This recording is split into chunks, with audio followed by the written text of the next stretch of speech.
असम के वीर सेनापति लाचित बोरफुकन की यह कहानी अदम्य साहस, देशभक्ति और अनुशासन की मिसाल है।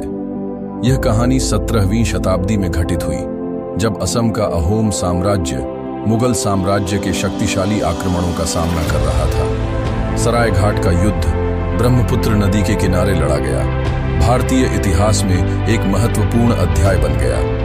मुगल सम्राट औरंगजेब ने असम को अपने साम्राज्य का हिस्सा बनाने का निर्णय लिया और इसके लिए उसने बड़ी सैन्य शक्ति के साथ आक्रमण किया। दूसरी ओर अहोम साम्राज्य के राजा चक्रध्वज सिंघा ने असम की स्वतंत्रता की रक्षा के लिए अपने सेनापति लाचित बोरफुकन को चुना।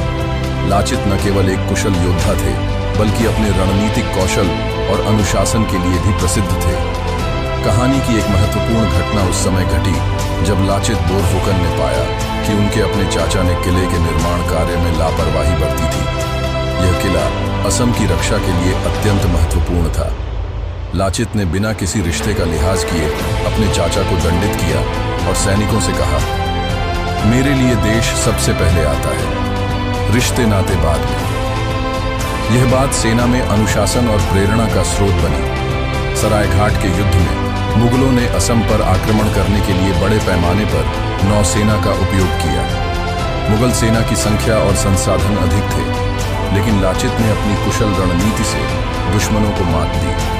उन्होंने ब्रह्मपुत्र नदी की प्राकृतिक भौगोलिक स्थिति का उपयोग करते हुए मुगल सेना को भ्रमित और कमजोर किया। एक दिन वे अत्यधिक बीमार हो गए, लेकिन फिर भी युद्ध के मोर्चे पर उपस्थित रहे और अपनी सेना का मनोबल ऊंचा रखा।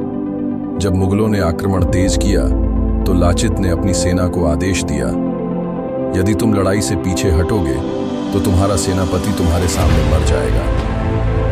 यह सुनकर उनकी सेना ने बहादुरी से मुकाबला किया और मुगलों को हराया। लाचित बोरफुकन की वीरता और नेतृत्व ने असम को स्वतंत्र बनाए रखा और उन्हें असम के इतिहास में अमर बना दिया। उनकी कहानी आज भी असम के युवाओं को प्रेरित करती है। हर साल 24 नवंबर को असम में लाचित दिवस मनाया जाता है, ताकि उनके साहस और योगदान को याद किया जा सके।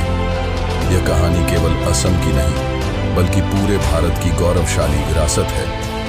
धन्यवाद।